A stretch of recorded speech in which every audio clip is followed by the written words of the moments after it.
जय श्री राधे, जय श्री कृष्ण। आप सबका हमारे YouTube चैनल लड्डू दीवानी पर बहुत बहुत स्वागत है।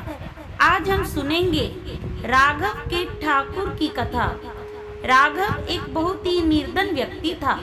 उसके पास दो समय खाने के लिए भोजन की व्यवस्था करना भी बहुत कठिन कार्य था। वह भोजन की आशा में ठाकुर जी के एक बड़े मंदिर के बाहर जाकर बैठ जाता था और हर आने जाने वाले से भोजन की आशा रखता था। मंदिर में आने वाले श्रद्धालुओं से उसको जो भी भोजन मिल जाता था उसको खाकर संतुष्ट रहता था।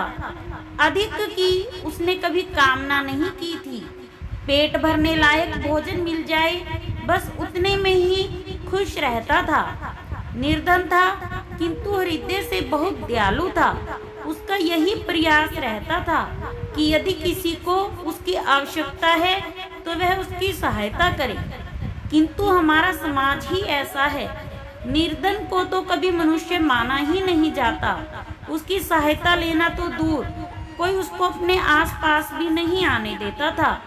किंतु राघव अपनी ही धुन में मस्त रहता था। कभी उसको ज्यादा भोजन प्राप्त हो जाता तो वह अपनी आवश्यकता अनुसार भोजन रखकर शेष भोजन अपने जैसे ही किसी निर्धन भूखे को दे देता था।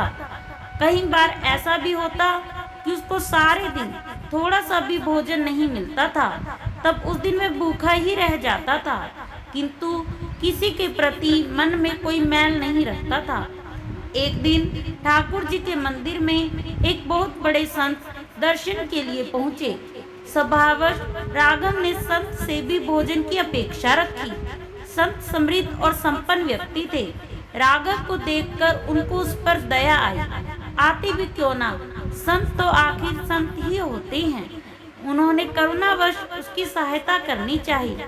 किंतु फिर उनके अंदर का संत जागृत हो उठा। उन्होंने उसका उद्धार करने की उद्देश्य से मन में सोचा, यदि मैं इसकी आज सहायता करता हूँ तो उससे इसका क्या भला होगा। ज्यादा से ज्यादा आज का भोजन मिल जाएगा, कल यह फिर भिक्षा मांगेगा। यदि मैं कुछ दिनों के लिए इसके भोजन की व्यवस्था करूं, तब भी उतने दिनों तक ही भोजन प्राप्त कर सकता है। उसके बाद फिर से भिक्षा मांगने लगेगा। ऐसे तो इसका जीवन यूं ही व्यतीत हो जाएगा। इस अभागे के लिए कुछ ऐसा किया जाए जिससे इसका जीवन ही सुधर जाए। ऐसा विचार कर उन्होंने मन ही मन ठाकुर जी का स्मरण किया और राघव को झिड़कते हुए बोले, अरे क्या भोजन भोजन की रट लगा रखी है, कभी किसी समय भजन में भी ध्यान लगाया है। ठाकुर जी के मंदिर के द्वार पर आकर भी हर किसी से भिक्षा मांगता रहता है। अरे भिक्षा मांगनी ही है तो ठाकुर जी से मांग, वही सबके दाता हैं। जितना प्रयास तू प्रतिदिन भोजन प्राप्त करने के लिए करता है, उसका रत्ती भर भी यदि ठाकुर जी को प्राप्त करने के लिए करता तो तेरी यह दुर्दशा ना होती। मेरे पास तुझको देने के लिए कुछ नहीं, जा मांगना है तो ठाकुर जी से मांग। इस प्रकार राघव को झड़कते हुए संत वहां से चले गए। किंतु संत की यह बात राघव के हृदय को लग गई। उसके मन में ठाकुर जी को प्राप्त करने की लालसा जाग उठी। उसने मन में निश्चय किया कि अब मैं कभी किसी व्यक्ति से भिक्षा नहीं मांगूंगा, जो भी मांगूंगा ठाकुर जी से ही मांगूंगा। निर्धन था, फटेहाल था, कई दिनों से स्नान भी नहीं किया था, जिस कारण उसके वस्त्रों और शरीर से दुर्गंध आ रही थी। अपनी इस बुरी स्थिति को देख राघव ठाकुर जी के मंदिर में प्रवेश करने का साहस नहीं कर पाया। उसने बाहर से ही ठाकुर जी को प्रणाम किया और मन ही मन से बोला कि हे ठाकुर जी, आज से आप ही मेरे दाता हैं। अब आपके सामने ही अपने हाथ फैलाऊंगा। आप दो या ना दो, आपकी इच्छा, किंतु जब तक आप नहीं दोगे मैं किसी से कुछ नहीं मांगूंगा। ऐसा कहकर ठाकुर जी को प्रणाम कर राघव उन संत की तलाश में निकल पड़ा। बहुत भटकने के बाद एक स्थान पर उसको वे संत दिखाई दिए। राघव उनके पास पहुंचा और दोनों हाथ जोड़कर खड़ा हो गया। संत ने सोचा कि यह फिर कुछ मांग रहा है। तब उन्होंने कहा, तू फिर आ गया, तेरी समझ में नहीं आता। अरे मेरे पास तुझको देने के लिए कुछ नहीं है। संत ने इतना कहा ही था कि राघव उनके चरणों में गिर पड़ा और बोला, महात्मन, मैं आपसे कुछ मांगने नहीं आया हूँ। आपने तो मुझको वह दे दिया जो एक राजा भी नहीं दे सकता था। अब तो बस आपका आशीर्वाद पाना चाहता हूँ। संत के पूछने पर राघव ने अपना संकल्प उनको बताया। संत की आंखों से आंसू बह निकले। उन्होंने राघव को प्रेम पूर्वक उठाया और अपने हृदय से लगा लिया और आशीर्वाद दिया, जा, ठाकुर जी तेरी मनोकामना पूर्ण करें। राघव अपने घर लौट आया। उस दिन के बाद वह प्रतिदिन ठाकुर जी के मंदिर तो जाता, किंतु भिक्षा मांगने नहीं, बस मंदिर के बाहर बैठा रहता और ठाकुर जी का ध्यान करता रहता। इस प्रकार कई दिन बीत गए। उसको किसी से कोई भोजन प्राप्त नहीं हुआ, किंतु उसने किसी से भोजन की मांग नहीं करी। 4-5 दिन जब भूखे रहते व्यतीत हो गए तो राघव ने सोचा कि मैंने ठाकुर जी को कभी कुछ अर्पित नहीं किया, बल्कि उनके नाम से मांगता ही रहा। शायद इसी कारण वे मुझ पर दया नहीं कर रही हैं। किंतु वह निर्धन, जिसके पास भोजन के लिए भी कुछ नहीं था, भला ठाकुर जी को क्या अर्पित करता। तब उसने विचार किया, क्यों न ठाकुर जी को फूलों की माला ही अर्पित कर दूं, कुछ तो दे ही दूं। ऐसा विचार करके चला मंदिर की ओर, किंतु वह माला भी कहां से लाता। उसके लिए भी धन की आवश्यकता थी। धन उसके पास था नहीं। उसने विचार किया कि फूल बेचने वाले के पास जाता हूँ, शायद वह एक माला दे ही दे।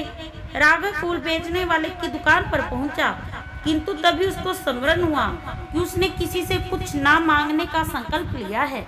अब क्या करे, सोच विचार कर ही रहा था कि उसकी दृष्टि दुकान के कोने पर पड़ी, जहां दुकानदार ने पुरानी मुरझाई हुई मालाएं डाल रखी थी। राघव को और कुछ नहीं सूझा। उसने उन मुरझाई मालाओं में से एक माला उठा ली और चल दिया ठाकुर जी के मंदिर की ओर। आज उसके कदमों में विचित्र सी तेजी थी, एक विश्वास और उत्साह था, किंतु उसका उत्साह क्षण मात्र में विलीन हो गया। जैसे ही वह मंदिर की सीढ़ियों पर चढ़ने लगा, मंदिर के सेवादारों ने उसको रोक दिया। उसने बहुत मिन्नतें की और कहा कि उसको ठाकुर जी के दर्शन करने दो, मैं उनको यह फूलों की माला अर्पित करने आया हूँ। माला देखकर सेवादार हंसने लगे। उन्होंने उसका उपहास उड़ाया। ये सब चल ही रहा था कि तभी मंदिर के मुख्य पुजारी आ गए। शोर शराबा सुनकर उन्होंने सेवादारों से कारण पूछा तो उन्होंने सब बात बता दी। मुख्य पुजारी भी राघव और उसकी माला को देखकर मुस्कुराए और बोले, अरे तू तो जाकर भिक्षा मांग, यहाँ तेरा क्या काम। उन्होंने सेवादारों से कहा, इसको यहाँ से हटाओ, आने जाने वालों को परेशानी हो रही है। सेवादारों ने उसको वहाँ से चले जाने को कहा। हताश राघव ने मन ही मन ठाकुर जी का स्मरण किया और कहा, हे ठाकुर जी, मैं कैसे आपके दर्शन को आऊं, अब आप ही दया करें। मैं स्वयं तो आपको माला अर्पित नहीं कर सकता, आप ही इसको स्वीकार करें। ऐसा कहकर राघव ने वह मुरझाई माला मंदिर की सीढ़ियों पर ही रख दी और चला गया। राघव को ऐसा करते देख मुख्य पुजारी ने घृणा से सेवादारों से कहा, इस माला को यहाँ से हटाओ। सेवादारों ने मुख्य पुजारी के सामने ही माला उठाकर पास की झाड़ियों में डाल दी। इस सारे घटनाक्रम के बाद जब मुख्य पुजारी ने मंदिर में ठाकुर जी के भवन में प्रवेश किया तो वहां विचित्र सा कोलाहल था, जिसे देखकर पुजारी जी ने अन्य सेवादारों से इसका कारण पूछा तो सभी ने एक साथ ठाकुर जी के शिव विग्रह की ओर संकेत करके कहा कि ठाकुर जी के गले में पड़ी सभी फूल मालाएं एक क्षण में सूख गई। मुख्य पुजारी ने ठाकुर जी की ओर देखा तो यह सत्य था। ठाकुर जी के गले में पड़ी सभी फूल मालाएं ऐसी प्रतीत हो रही थी मानो कई दिन पुरानी सूखे फूलों की हों। सभी लोग बोले कि ये सभी मालाएं कुछ क्षण पूर्व एकदम ताजी थी और अपनी सुगंध फैला रही थी, किंतु ना जाने क्या हुआ, अचानक ही सब सूख गई। मुख्य पुजारी को बहुत ही आश्चर्य हुआ। उन्होंने सेवादारों से नई मालाएं लाने को कहा। तुरंत ही नई और ताजी मालाएं आ गई। पुजारी जी ने जैसे ही मालाएं ठाकुर जी के गले में पहनाई, तुरंत ही वे माला भी पहले की तरह सूख गई। अब सब लोग बहुत चिंतित हुए। सभी के मन में एक ही विचार था कि कहीं ना कहीं किसी से कोई बड़ा अपराध हुआ है, जिस कारण ये सब हो रहा है। सभी लोग विचार विमर्श कर ही रहे थे कि तभी मुख्य पुजारी की दृष्टि ठाकुर जी के चरणों में पड़ी। वहाँ एक मुरझाई हुई माला पड़ी थी। वह माला मुरझाई हुई अवश्य थी, किंतु सूखी हुई नहीं थी। उसमें से भीनी भीनी सुगंध भी आ रही थी। उस माला को देखते ही मुख्य पुजारी के मुख से अचानक ही निकला, अरे यह क्या, यह यहाँ कैसे? उन्होंने देखा यह वही माला थी जो राघव मंदिर की सीढ़ियों पर छोड़कर गया था। मुख्य पुजारी तुरंत ही मंदिर से बाहर की ओर भागे। अन्य लोग भी उनके पीछे पीछे गए, किंतु किसी को समझ नहीं आया कि पुजारी जी अचानक बाहर क्यों भागे। सीढ़ियों के पास पहुंचकर पुजारी जी ने सेवादारों से कहा, जरा उस माला को देखो जो राघव यहाँ डाल कर गया था। सेवादारों ने झाड़ियों में उस माला को बहुत ढूंढा, किंतु वह वहाँ नहीं मिली। अब मुख्य पुजारी को समझ आ गया कि उनसे बहुत बड़ा अपराध हो गया है। उन्होंने सारी बातें अन्य लोगों को बताई और कहा, कैसे भी हो राघव को ढूंढ कर लाओ। बहुत ढूंढने के बाद आखिर एक स्थान पर राघव बैठा मिला। वह ठाकुर जी के ध्यान में मगन भजन गाने में मस्त था। जब उसने देखा कि उसके चारों ओर बहुत से लोग इकट्ठे हो गए हैं, तो उसने पूछा, क्यों भाई, क्या बात हुई? मुझसे कोई अपराध हुआ है क्या? सेवादारों ने कहा, शीघ्र चलो, मुख्य पुजारी ने तुमको बुलाया है। राघव ने सोचा कि निश्चित ही उससे कोई अपराध हुआ है। वह डरता हुआ ठाकुर जी को याद करता हुआ सेवादारों के साथ चल दिया। जैसे ही सब लोग मंदिर पहुंचे, मुख्य पुजारी दौड़कर राघव के पास पहुंचे और उसके चरणों में गिर पड़े। राघव अचानक हुई इस घटना से हैरान हो गया। वह पीछे हट गया। उसकी समझ में नहीं आया कि यह क्या हो रहा है।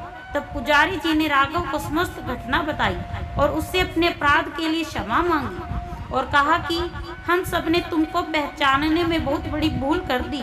तुम तो ठाकुर जी के लाडले हो। ठाकुर जी रुष्ट हो गए हैं, अब तुम ही उनको मनाओ। यह सब सुनकर राघव को बहुत संकोच हुआ। उसकी आंखों से आंसू बह निकले, किंतु वह मंदिर में प्रवेश करने का साहस नहीं कर पा रहा था। इस घटना की चर्चा समस्त नगर में अग्नि की तरह फैल गई। उन संत के कानों में भी इसकी भनक पड़ी। वे तुरंत ही मंदिर की ओर चल दिए। वहां पहुंचकर संत ने राघव से कहा, राघव, संकोच क्यों करते हो? ठाकुर जी ने तुमको पुकारा है। यह तुम्हारी भक्ति और निष्ठा का ही फल है। जाओ और ठाकुर जी का अभिनंदन करो। राघव संत के पैरों में गिर पड़ा। उसकी आंखों से आंसू रुकने का नाम नहीं ले रहे थे। संत ने राघव को प्रेम पूर्वक उठाया और उसको लेकर भगवान के भवन की ओर बढ़े। पीछे पीछे सभी लोग चले। भवन में पहुंचकर संत ने राघव को फूलों की माला देते हुए कहा, राघव, ठाकुर जी के गले में सूखी मालाएं उचित नहीं। राघव ने कांपते हाथों से माला को पकड़ा और ठाकुर जी के चरणों में अर्पित करते हुए रूंधे गले से बोला, हे ठाकुर जी, मुझ पापी पर आपने इतनी बड़ी कृपा की। आप दया के सागर हैं। सत्य हैं कि आप ही सबके दाता हैं। आपने मेरी झोली में वह भिक्षा डाल दी जिसकी मैंने स्वप्न में भी कभी कल्पना नहीं की थी। हे दया निधान, मैं पापी इस योग्य नहीं कि आपके गले में माला अर्पित कर सकूं। मुझको तो आप अपने चरणों में ही रहने दें और इस माला को स्वीकार करें। राघव के माला अर्पित करने के बाद सभी ने ठाकुर जी को माला अर्पित की, किंतु अब कोई माला नहीं मुरझाई। संपूर्ण भवन फूलों की भीनी भीनी सुगंध से भर उठा। अब राघव पुनः उन संत के चरणों को पकड़कर बोला, हे महात्मन, मेरे जीवन को नया आधार देकर आपने मुझ पर बहुत बड़ा अनुग्रह किया है। मैं जीवन भर आपका ऋणी रहूंगा। अब यह जीवन आपका है, मुझको भी अपने साथ ले लीजिए। आपकी सेवा करूंगा और ठाकुर जी का भजन, बस अब यही मेरा जीवन है। संत ने प्रेम से राघव को उठाया और उसको अपने गले लगाकर बोले, राघव, तुम ठाकुर जी के सच्चे भक्त हो। मैं तुमको इनकार नहीं कर सकता। राघव संत के साथ रहने लगा। मंदिर में ठाकुर जी की सेवा का कार्य भी राघव को सौंप दिया गया। अब उसको भिक्षा मांगने की आवश्यकता नहीं रही थी।